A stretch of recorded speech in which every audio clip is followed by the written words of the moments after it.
let's get started. So I think it's really good to see so many prestigious individuals and businesses joining us on this call, and I think we're quite lucky to have a number of people either themselves or from the from the facilities that have been responsible for many of the most iconic films and visual effects shots and in-camera shots from many of past of Indian cinema over the past the past 10-20 years. Everything from Bahubali 2 to Tanaji, this particular film. Would you mind just muting if you're not talking? That would be great. To Tanaji, and as we know, there's been many amazing, highly iconic films and shots from those films over the past 20 years that have been cultivated by this industry that's represented here on this call. So many of these films have achieved a lot of these shots and these visual effects shots from familiar techniques, certainly familiar to me from working for the Foundry for many years, which is essentially green screen. And this is one of my favorite films of the last kind of 10 years, I guess, from Indian cinema fan, which I think the visual effects on this particular film are excellent. And the way that we've achieved some of these most iconic and amazing shots and sequences has been by using this technology, by utilizing green and blue screen on set, and then doing a lot of amazing work after the shoot in visual effects. And blue screen has been used obviously not just in Indian cinema but all across the world. It's been the mainstay of visual effects and filmmaking for probably over 20 years, since Jurassic Park and Titanic 25 years ago. And it's been a fantastic cornerstone of the way that we've been able to manipulate images and introduce computer generated environments and characters into our scenes and into our shots. However, there's a change happening. So whilst blue screen and green screen are still the mainstay of visual effects and filmmaking, what we're seeing is more and more productions and more films start to use LED on set. This is a really good example, and possibly the most famous example of modern times, of course, The Mandalorian. So ILM working with Unreal Engine and creating this enormous volumetric LED space, which has kind of sparked the imagination of many filmmakers to start using these tools and these techniques on set. So I'm telling you stuff that you already know. I'm telling you things that you've probably already seen. And so I guess what you're thinking is, who is Disguise and where do they fit into this whole journey? So taking a back step, Disguise is a company that has been, if you play the video there, Lanz. So Disguise is a company that makes hardware and software products that are used by creative people to imagine, to iterate, to design, to create, and then deliver big, complex video-based shows or experiences in many different industries. So it could be concerts, brand launches, motor shows, events, conferences, live stage performances, in broadcast studios, live broadcast shows. You can see here a couple of examples of big stage performances, experiential installation, big fixed installations where there's lots of LED and projection, museums, attractions, theme parks, building projections, anywhere where somebody's trying to tell a story using video in a physical space. Disguise sits at the heart of that technology stack, and very predominantly in theatre and opera, where if you've been to London or New York or been to the West End and Broadway. Oh, can you mute if you're not talking, please? That would be really helpful. Who we got there? So, someone able to mute that? That would be really good. It's on iPhone. So in short, Disguise is a company that helps people to imagine, create, and deliver spectacular live visual experiences. So Disguise has been around for about 20 years, actually. So you may not have heard of us before because we're kind of new to filmmaking, but Disguise has been around for 15 to 20 years. And we make something which we refer to as our live experience platform. So We make a software product where you can design a set or a studio in 3D. You can bring in an OBJ of your, of your environment and start putting LED surfaces and projection inside of that environment and start pushing video content across all of those surfaces. We then make the hardware that delivers that video, very high resolution, low latency, all the rest of it, to all of those surfaces that you've planned and programmed inside of the software.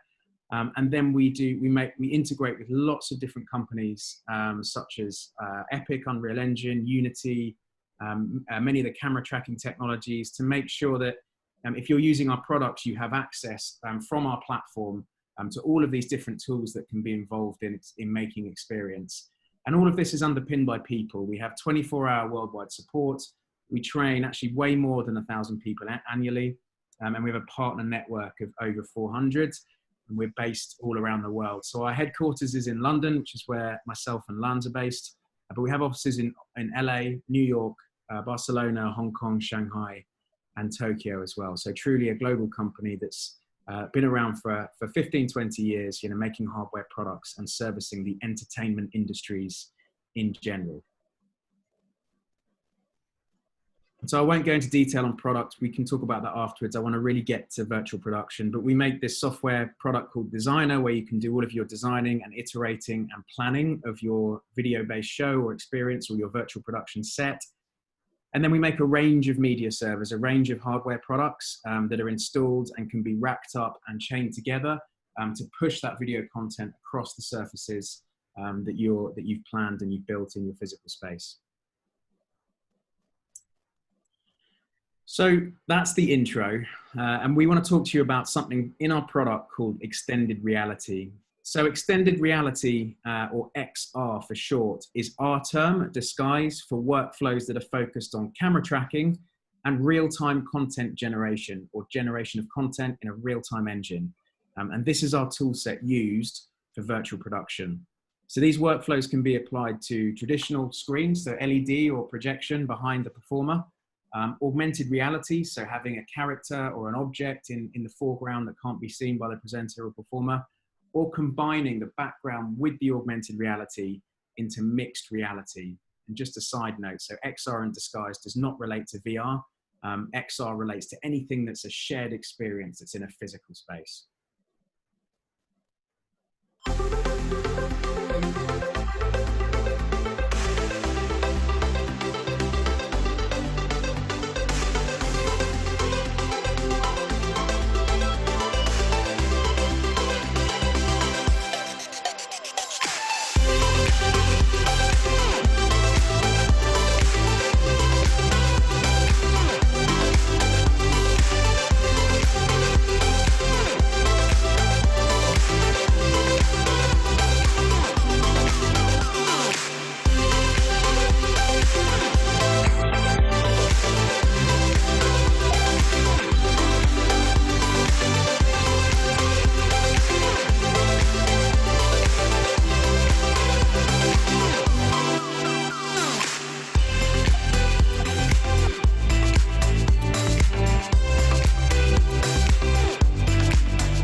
Me.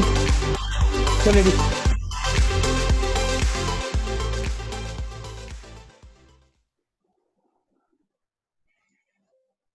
All right, so I appreciate the video quality may not have been perfect, but we'll share the links to some of these videos afterwards so that everybody can have a good look after we finish. So that's a bit of a kind of example of some of the mixed reality experiences that have been created inside Disguise products in live entertainment.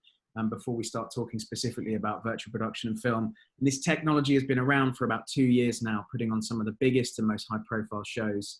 The example you saw at the beginning, just to give you an idea of how it looks from the perspective of a camera. So when you're viewing from a camera, you can obviously see a seamless image, a virtual world. But what's actually happening on inside the environment is that there's an LED stage where there's a floor and 2 walls. The floor's not necessary, so you could, if you're working on a film set, just have 2 back walls. What Disguise is doing is creating a virtual set extension which extends from the physical LED out into the virtual world and blends and tracks everything together so that to the human eye watching the broadcast or watching the shot, you'd never know where the LED ends and where the set extension begins. So you can literally place a performer inside a virtual world that they can see behind them on the LED, and from the perspective of the camera, they're totally in a virtual real-time environment. So all of this technology is being made possible by 3 things that are happening right now. So number 1 is the LED, and the availability and the LED product is becoming finer pitch and lower cost. When I say lower cost, I mean you're getting a finer pitch LED for a similar value. And so in films like Murder on the Orient Express, which is in this image here on the left-hand side, you can see the LED being captured in camera behind the moving train. So very, very good quality and high quality LED product. Number 2 is that GPUs are getting faster and faster. So real-time processing is becoming better and better, and the ability of what you can do with real-time processing is becoming more vast. And then thirdly is that artists are turning to real-time engines for unleashed creative potential. So many people are turning to Unity and Unreal as creative tools in the entertainment industries for creating content, creating environments, and all together.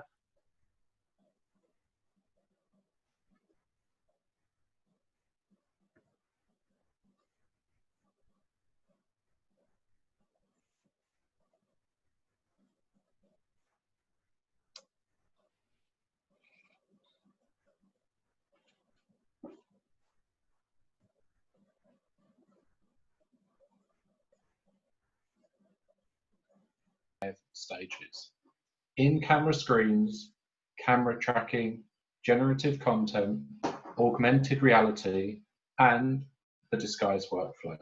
So I'm going to take you through each one of those at a time. So in-camera screens, as soon as you replace green screen with LED, you're emitting light into the space. That means that your lighting and shadows are real, and your reflections and refractions are real. So you can hold a glass of water and you don't have to worry about the green screen reflecting through it. You can have the glass in your glasses. You can have shiny props. It doesn't matter. So just to reiterate, that means there's no chroma keying going on. There's no need for rotoscoping. Actors can wear any color. The actor can see the CG world around them, so they're going to have natural eye lines. They're going to be looking at details to focus on. And there's no need for them to keep looking at a comfort monitor to try and understand how they are within the green screen world. And the post-production cycle is then reduced as you have more creative visual decisions being made on set in the studio. So number 2, camera tracking. So your camera doesn't need to move. We can work with static shots. However, people obviously want their camera to move. So we need to be working with camera tracking systems. So we work with MOSIS, Stipe, NCAM, and 3D. And if you want to know the differences between them, you can contact us afterwards and we can go into deeper detail on them. So we support multi-camera workflows. And also something that's quite unique is that every lens, the intrinsics of the glass inside it is different, even if it's two of the same lens. So typically you need to send your lens off to be calibrated and you get your lens distortion file that you would use on set. However, because we're working with LED, we can put known dot patterns on the LED wall that you just saw, and we know how they should look. So by the time it's passed through the glass, we can then figure out the distortion of the lens. And that happens in under half an hour. So that means you don't have to send your lens away, and you can be changing lenses on set, and it's no problem. So step 3, generative content. So this whole trick works by rendering content from the correct perspective of the camera. So when a camera is naturally moving around, we need to be rendering each frame from a new perspective. We must be working in real time. So we integrate with currently 3 different engines: Notch, Unity, and the biggest one, Unreal. So Tom has some exciting news to share on Unreal later on during this presentation. So creative decisions on the environment can be made on set, in camera, live, making it flexible for everyone involved. There's no requirement for rendering content overnight or storing these huge video files. Everything can happen in real time. Then stage 4, augmented reality. So that's rendering on top of the camera feed. So that creates an even more intriguing environment. And what's quite unique about the disguise workflow is because we're working with LED, we can actually pass the AR through onto the LED in the background. Now, the viewer won't see this because they're seeing the AR, but for the actor in the space, they can see how AR elements are moving. So that means they have a relation to them. They can see the speed they're moving. If it's a person walking, they can see where their feet are on the LED so they don't walk through the AR element. So it's a really unique workflow. Now also, when the camera pans off of the LED, of course, you're going to see the studio. So we've invented set extension to continue to render the virtual world off of the LED. So that comes directly from the render engine to the recording, and we have the LED passing through the real world into the camera. Now that creates an issue of color, because you're going to have a difference of color directly from the engine from passing through the camera. So we've invented a color calibration workflow where essentially we do a gamut walk of colors on the LED. So we've got different colors on the LED. You can do a short version or a long version of this. It just depends how many colors you want. So it can be 2 seconds up to half an hour of different colors on the screen. We analyze how the sensor interprets those colors passing through the diodes on the LED wall. Then we apply a reverse LUT to the LED wall to balance the color between the virtual world and the LED. And the compositing of this AR element and this backplate happens within the disguise platform. So another example of AR is the Pakistan Super League opening ceremony last year. So there were 50 million viewers, and it was a 1 hour long AR performance. So there were 6 cameras in the space being tracked with Stipe. And each time the scenery was put on the stage, it was always in a slightly different position in the middle of the stadium. So they had to recalibrate the system, and a recalibration of a stadium only takes 1 hour. This was using one disguise machine to deliver this solution. I really like that example. I think it's really nice. So the 5th step and final step is the disguise workflow. So as Tom mentioned, we've only been working in films for a few years, but with a long history with pixel accurate visualizations for lots of events, such as Eurovision here. So in this example, they filmed the dancers in a hall during rehearsals and then moved the characters, they animated the characters inside disguise to match the dance moves. And then they decided how they were going to cut the cameras in disguise before arriving on set.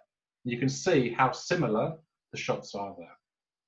So the disguise workflow allows you to stay within one platform from concept development, selling the idea to your client, It allows you to study content validation in a pixel perfect world, checking frame rates, sightlines, codecs, resolutions before you spend any money on LED screens or projectors, cables.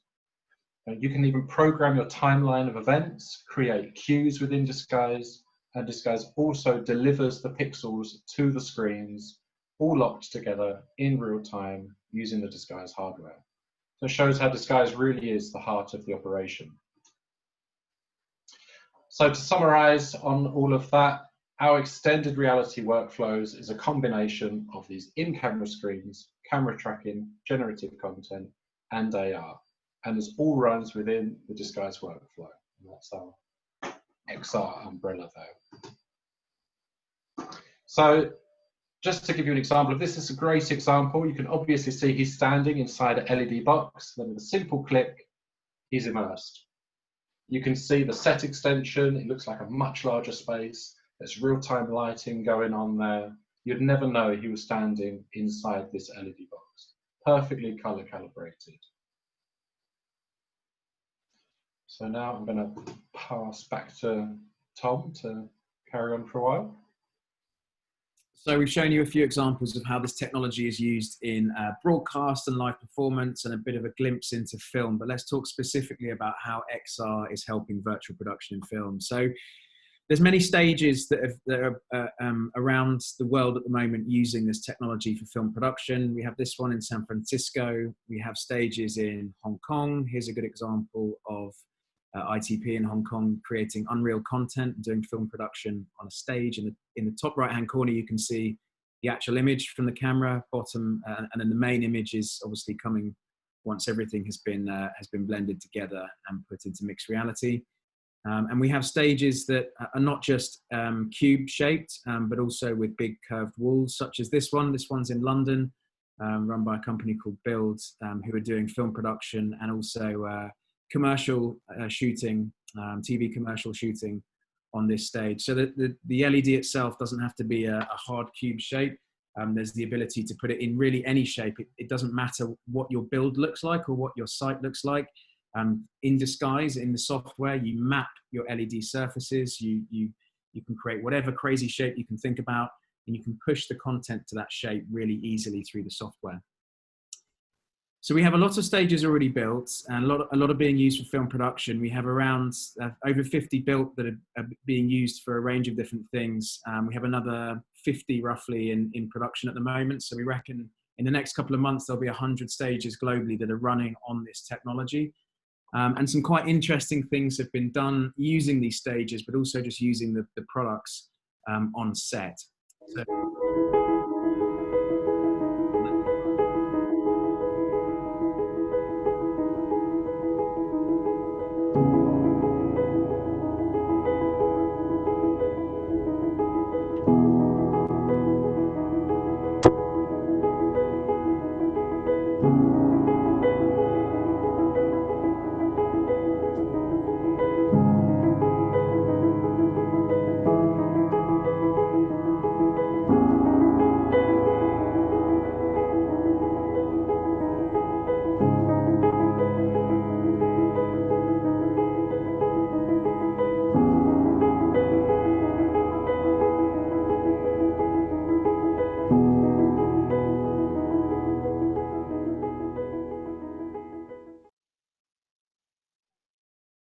so that was a good example of a show, a Netflix show, Night Flyers, that was using LED on set. This example is quite well documented. This is Solo, a Star Wars story, where they were using large projection elements on set, and using Disguise products to project onto the backdrop of the studio outside of the Millennium Falcon, to give not just a more realistic performance by the actors inside the craft itself, but also, you know, ensuring accurate lineup of graphics and vision in shot, but realistic lighting and realistic reflections and everything captured in camera. And I think, like the Netflix example before, the Night Flyers version before, a lot of stuff is able to be captured in camera, which not only kind of reduces the requirement for a long and lengthy visual effects and post-production cycle, but also makes the most of that time. If you've got a director, producers, the talent all in one place at the same time, You want to make the most of that time that you have there,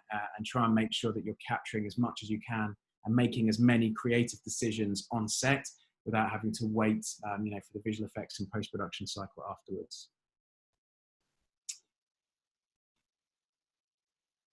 And then this example here.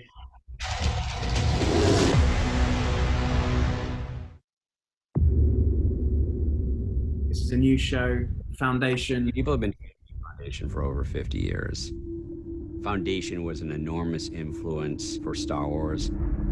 It was the greatest science fiction work of all time. The story is sprawling, the scope is sprawling, it unfolds over the course of 1,000 years. If ever a company that was hoping to sort of better people's lives through technology, through connectivity, it's Apple, and that's something very much that Asimov was hoping to do.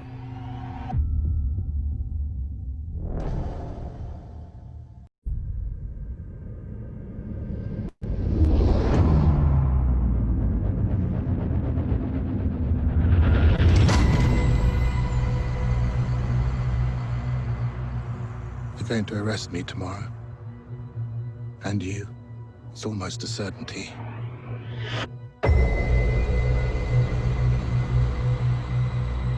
You're familiar with my work, psychohistory? Yes, in theory, but I don't know what it has to do. It's not a theory.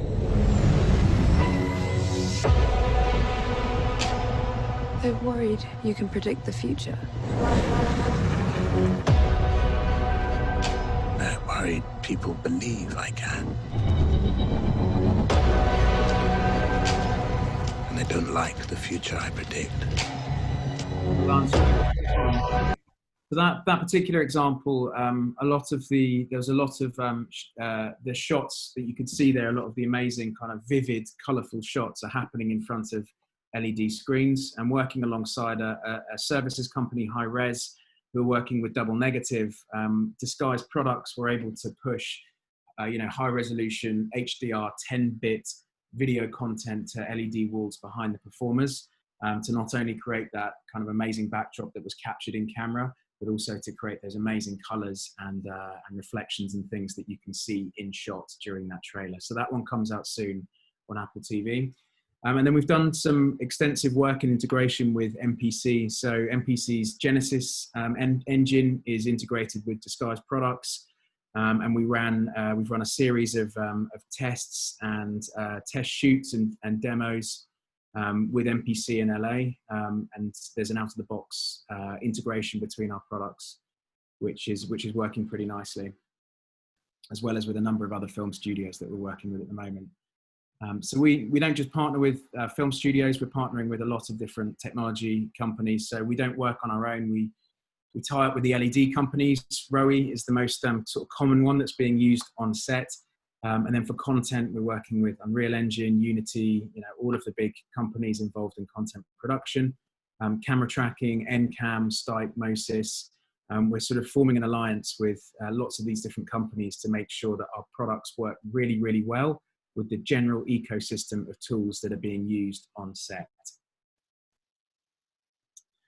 And so one interesting alliance that we have is with Epic Games. And we recently were awarded a mega grant to improve the integration between our products so that if you're wanting to use Unreal Engine on set, you will be able to do that. I mean, you can do that now within Disguise. And what we're going to be doing is working on a much more advanced integration so that inside Disguise, you can control remote parameters inside the engine, such as lighting, and be able to control everything from Disguise, but also be able to scale up Disguise render nodes and hardware products to be able to handle the immense complexity that you can create within Unreal Engine. And so we're working on a roadmap together at the moment and have a partnership which will be rolled out over the next 6 months. It's pretty exciting. And I think together with Epic Games, we believe that we can productize a lot of the amazing stuff that you saw in the Mandalorian example, which of course was a huge production with many, many people involved, but where you don't have the luxury of having all of those people involved and having the expertise perhaps in region. Disguise's aim is to productize all of that stuff and be able to provide you with a box that has manufacturer guarantee around it that you can train on online, get up to grips with, and then start doing stuff on set much quicker. Okay, so I'm going to show you how that's done. So this video was 8 minutes long originally, so I've sped it up by 200% to save us 4 minutes. So I'm going to quickly talk over how to set up Disguise and Unreal at speed. So here we are inside the Disguise software, and you can see these two walls that we've imported with a test pattern on them. So we're just going to start up the Stipe emulator to get some tracking data to play with during the demo. We're going to add a position receiver and tell it we're going to use the Stipe data by adding the Stipe driver. So we put the local network address and port for Stipe to send it to, and then we're just going to hit start sending. So you can now see the device has gone green and the option of create axis has gone green. So we hit that button to get the data in. Now if we go back to our camera and select the tracking source, we choose that Stipe driver, and we can see that has positioned the camera behind the stage. So we need to change the frame of reference to offset it and put it in front of the LED. And there we go. In that little camera window there, you can now see what the camera can see.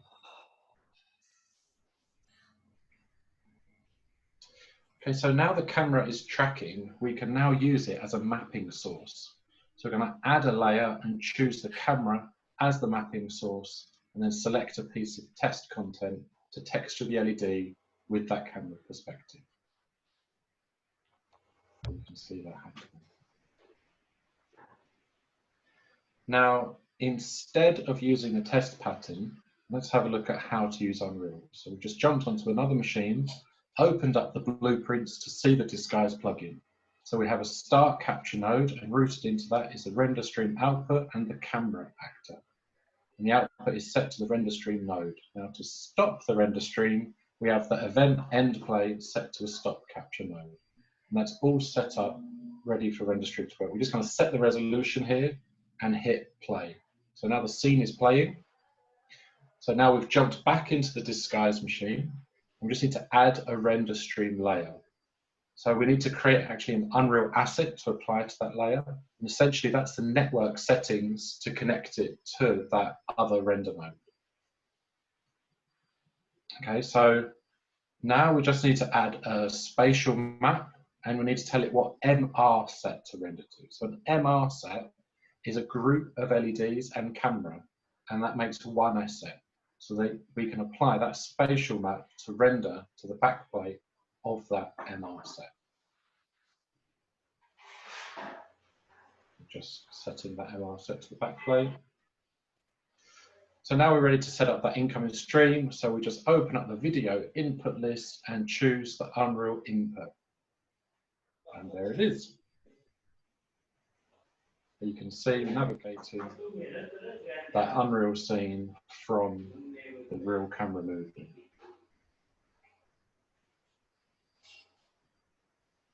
Now, that spatial map, you see it a bit bigger there.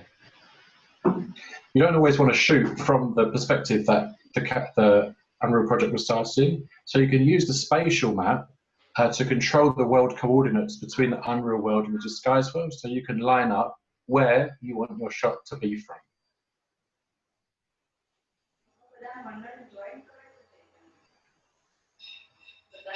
So now we're also adding some overscan, so that's rendering wider than the set frustum. You need that with some of the lens distortions and bring that image in a little bit.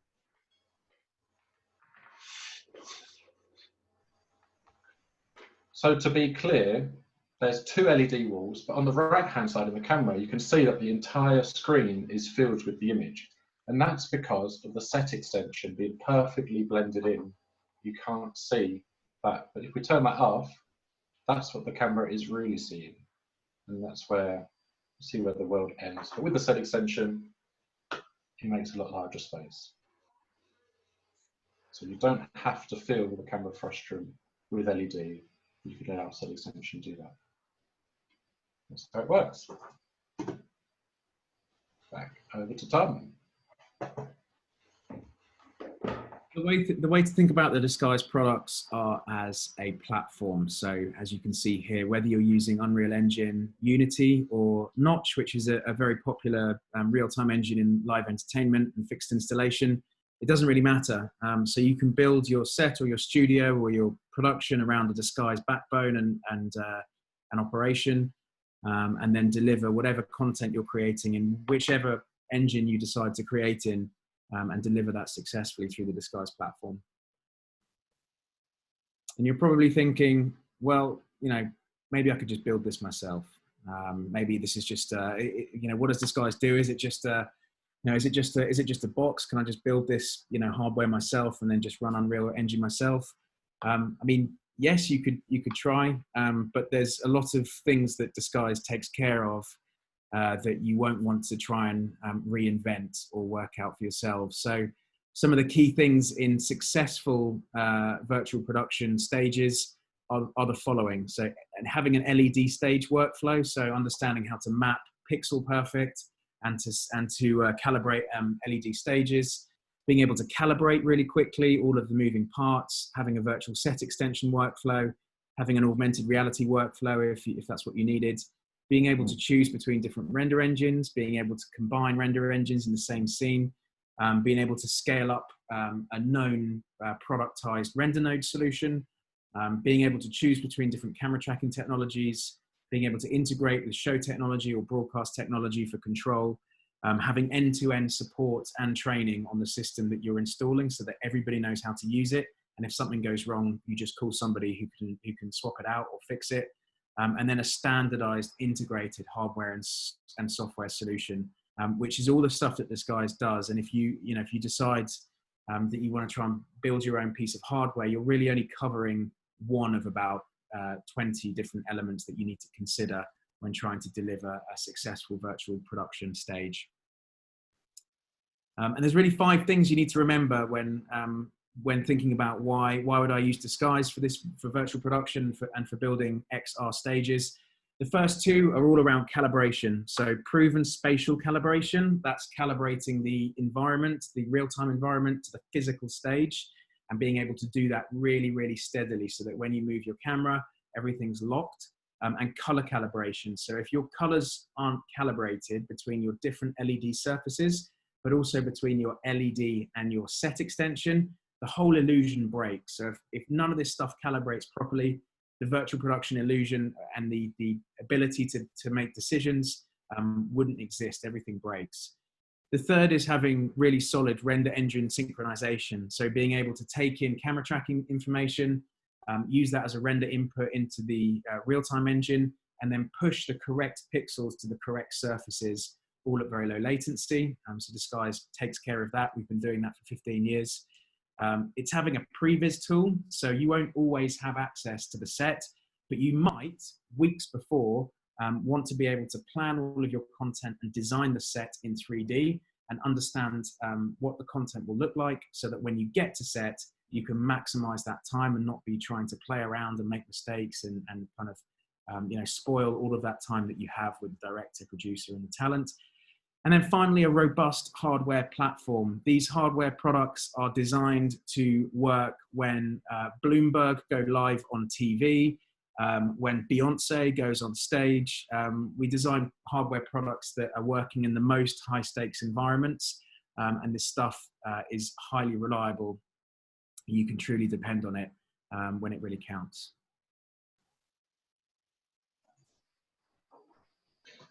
So a stage breakdown, the typical setup looks like this. You have your render node machines sending frames and metadata to the VX machines over our render stream protocol, which then map the video to the LED walls.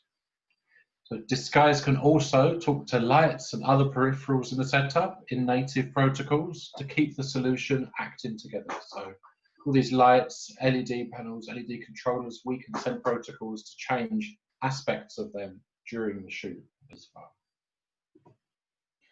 You can even have multiple render nodes acting at the same time over the network, creating a scalable solution to handle ever more complex environments more and more. So when you see this for the first time, these virtual production setups, they seem pretty complicated to start out with, but it's not that bad really. So we have a global team of technical experts to help you with drawing up schematics for your projects. You know, we help you win proposals, and you know, that's letting your client know we are on board. That will give them this confident boost as well.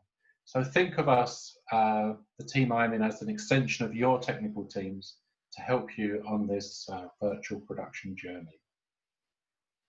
So, questions?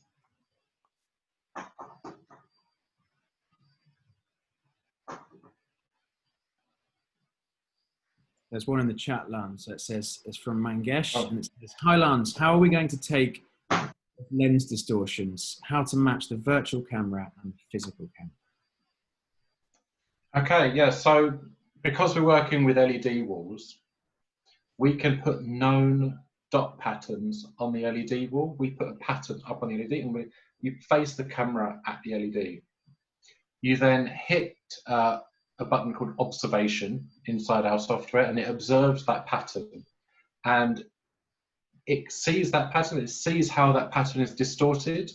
And from that, because we know how it should look, we can compare the recorded one from the original, and we can reverse that distortion to understand how the lens, the glass in the lens is distorting that image. So we can generate your distortion files on set for you.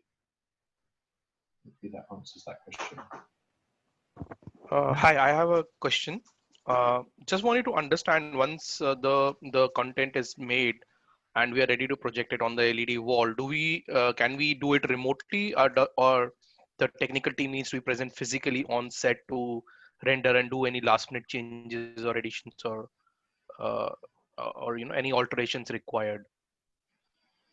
Yeah, so say you're working in the Unreal Engine, you have created your project file, you then import that onto that machine, and you literally hit play and it starts to play back.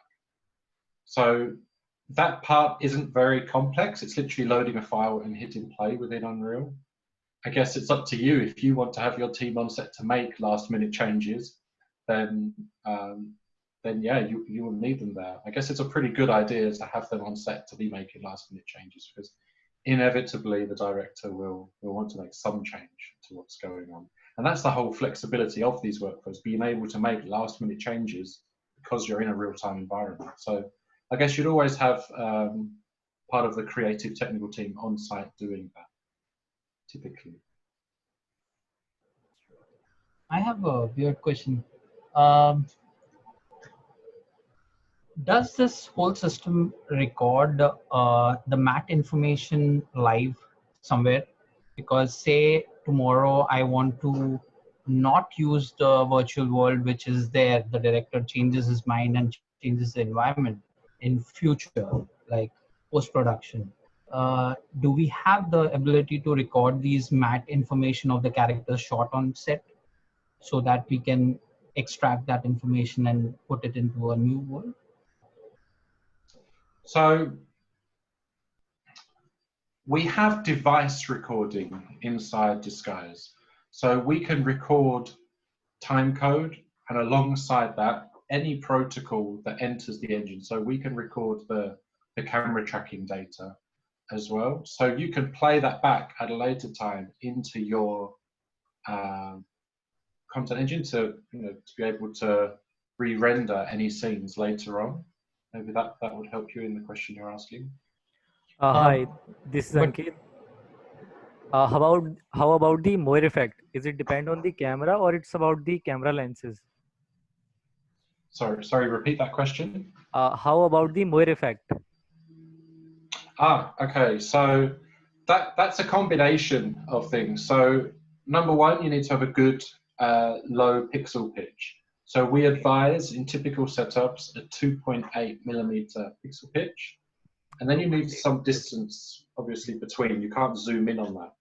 Now, some cameras, you can buy an anti-moire filter, or also known as anti-aliasing filter. Good cameras already have those built in. But say a Blackmagic camera, you need to buy the filter and put it in. So they're about $200, and Rawlight make a anti-moire filter. And how the anamorphic lens works? So we haven't currently. I don't think we've calibrated an anamorphic lens, but that's definitely something that I would ask the development team about, actually, to find out, because it only distorts on one axis, that lens, not on the other one. That causes a slight issue, I think, but they're working on that. Okay, thanks. I have a question. My name is Pankaj Khanpur, Yashraj Films in Bombay. We've already started the process, and we are looking, and we already have, in fact, the OptiTrack camera tracking. We also have the vanishing point system. We have it in place. We have our own stages. And we are now, in fact, end of this month, we start shooting our first virtual production, so to speak, but using green screen right now, while we explore the possibilities of using something like Disguise. My question is, both the systems that I mentioned are not in your catalog of things that you support. Is it a big deal, OptiTrack and Vanishing Point, or is it a no-brainer?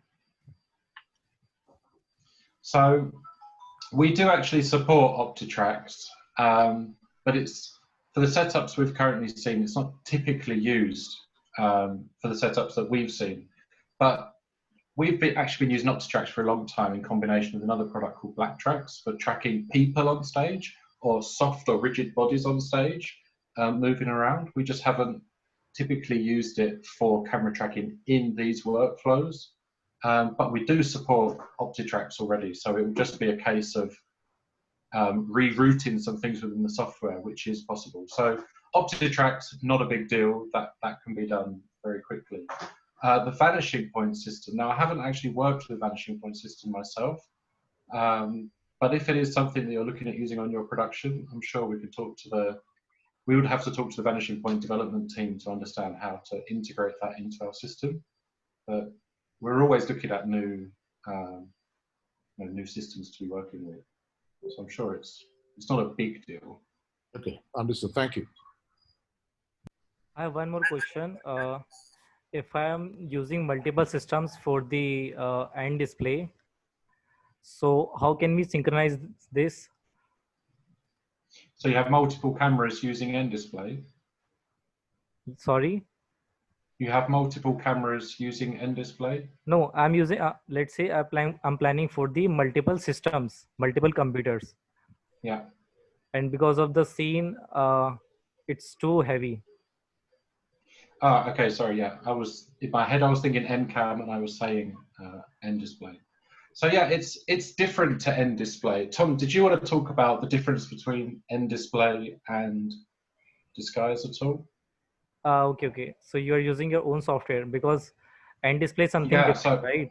Yeah. So we're using our own product. However, part of the grant that we're working on with Epic will integrate end display with Disguise, so that if you want to use end display in Unreal Engine to scale up lots of complexity, you will be able to do that across lots of machines and spread that load across render nodes with Disguise seamlessly. So that's happening in the next few months. That's an active development project.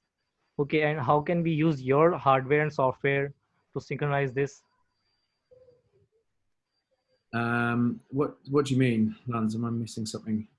So currently we have we call it a VX machine, and that machine is mapping all of the walls with video. Okay, it's putting the pixels out there to the screens. Now we feed that VX machine from the render node with the perspective of the camera, and then it's the VX that actually controls the way that camera feed is put across onto all the different LED surfaces. It can be passing across multiple machines. We can have multiple of these VX machines, and they work as one. So it's different. It's different to end display in the way that it works. it's more flexible essentially, because once the content leaves the server and goes into disguise, so it's a layer, and we can do different types of mapping on that. We've got another level of color control on that. So our workflow is more flexible than end display. However, for ever complex scenes, you would start to need end display. So as Tom said, that is a development coming. Okay, got it. We're running short on time, but just a couple of things I wanted to cover. So there was a few questions about when will this be available in India. So you can start using Disguise. There's Disguise experts and Disguise products in India now. So if you want to start testing with LED on set, you can start doing that now. And we can, if you contact us offline or contact Amit or one of the teams at ARK, we can set that up for you and put you in touch. So there's no fixed stage built in India at the moment, but we want to work towards that, and that will start with people using LED and Disguise products on set, and a stage will be built by one of our partners. Another thing is that just one of the big concepts that I wanted to get across is that with this technology, the cost of LED is more than the cost of green screen, right? We all know that LED is the on-set cost. If you're looking at just the on-set cost, it's more than just doing things with green screen. The cost saving comes with looking at the whole filmmaking process. So one of the reasons that all of these film companies are moving to LED workflows is the ability to be able to do a lot of that visual effects and post-production work up front. So being able to do all of your asset creation and environments ahead of time, which means that when you're on set, you can make really good use of that creative period when you've got all of your key people together to produce something in camera rather than having to do it afterwards. So the cost saving, all you're really doing is moving around the cost from one place to another, plus less location shooting, and the ability to be able to make more of that creative process on set. We're working with, one thing I wanted to mention that's not written down is we're working closely with, we had a Netflix example there, we're working closely with Netflix in LA, and there'll be some news coming out on how we're partnering with Netflix in LA in the next couple of months. That's just a teaser just for now until more information arrives. And so I think that's pretty much it. So there was one question, can we set this up in open spaces? Yes, you can, but you won't be able to control the lighting. So, one thing you want to do in this, like in any film set, is you want to be able to control the lighting. So I think we're out of time. If there's more questions, please email to the ARK team and we'll answer them after the fact. I'm Tom Rockhill. You have my email address just here on screen. Please make a note. If you have any questions or requests, or you'd like to test this or learn more, please just drop me an email, or you can do that through the ARK team as well. Lanz, our technical solution specialist, works with me in London. He'll be able to answer your questions. And thank you to ARK for organizing this all. Thank you to all of you for attending. We hope to see you for another session, if not in person, perhaps one day in India when we can travel again, and when the rest of the world wants people from London traveling to their countries, coronavirus free, of course. So thank you very much. Have a great evening and speak to you all very soon. Great. Thank you, guys. Cheers. Thank you for your time. Cheers. Have a good day. Thanks, everyone.